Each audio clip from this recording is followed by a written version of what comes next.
Christian Greib with Treveri Cellars, Washington State, and we're going to talk about sparkling wine. And you may not realize that Washington State makes some amazing sparkling wines because they haven't really been in the forefront until recently. And Treveri Cellars is fairly new on the scene, although new in Washington means 4 or 5 years. Am I right? That's exactly right. We've been around 4 years now. 4 years, and you came out of the market starting with sparkling wine, which could have been a very hard road to hoe, but it's been extremely successful. So share a little bit about the whole vision that came about for this. Yeah, absolutely. It's it's definitely one of those things where a lot of people tell you, hey, you shouldn't do this or you shouldn't do that, and Jurgen, our winemaker and owner, he's been around in Washington for this. Actually, last harvest was his 31st harvest, and he's classically trained in winemaking and sparkling winemaking. He's always loved to do sparkling wine. So we decided, kind of not off the cuff, but kind of decided the market was maturing quite a bit. If you watch the progression of a wine region, usually bubbles are the last to arrive on the scene. Why do you think that? It's. I'm not trying to sound snooty, but it's a little bit of a different process than traditional winemaking. And there had been no, let's call it like a previous human capital here for sparkling wine. Whereas in California or other places, there maybe had been some vignerons that had come and established, like look at a lot of the California houses, they're French. So they have some history with doing this. Here in Washington, we're a new wine region. Especially for the New World. And so there was no established kind of human capital thing yet about, people knowing what to do. But Jurgen's always known what to do. It just has never been the right time yet.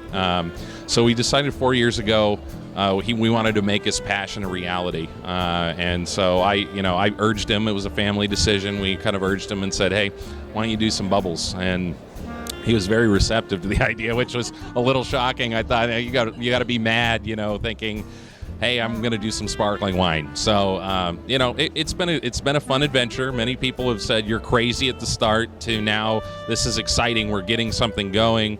To now we're at the point where we're really wanting to push forward. We're hoping, other people kind of take on the flag of bubbles, and we kind of make Washington a little more well known for, what lends itself to beautiful sparkling wine here. So, and that's really, I think, one of the things that I think would be really interesting to share with people is that I think people think, well, you can't have sparkling wine here, just like people, thought before, there's no sunshine in Washington. You're really wrong about that. There may not be any sunshine in Seattle, but there is east of the mountains. So, so my question is, the difference, let's say, between the grapes that you're using here for sparkling wine and how the weather affects those grapes compared to, let's say, what they're doing in California, what is the difference? It's a good question. If you think about California and some of the regions, they're quite warm already. Napa isn't a cool growing region, yet they have some of the most well-known domestic sparkling houses. What it takes is good fruit and good winemaking, and we grow some of the best fruit here in Washington. We chose the Yakima Valley AVA as our home base for growing, and there's a lot of gorgeous sites that, have not been discovered yet for sparkling wine, and we're happy that we're slowly finding out what makes really good sparkling in Washington. What contrasts a little bit is we have longer growing days, a longer growing season. It gets cooler at night. The acidity is actually held in a little more than I would say other growing regions around the world. Not necessarily, I'm not trying to make generals, We're not talking about champagne. No. I'm referring more to the New World, specifically probably California and Washington. We're looking more at, the amazing long growing days, cool nights, holding that acidity. And of course you pick earlier with sparkling wine because the alcohol content. You don't want to end with an outrageous alcohol. What grapes are you using? We actually use a lot of different grapes. We do kind of some French traditional stuff. We would do Blanc de Blanc. We're going to come out with the Blanc de Noir sometime in 2014. But we also do some kind of what I call New World Pacific Northwest stuff. We do like a Pinot Gris. We do a Riesling, a Gewürztraminer.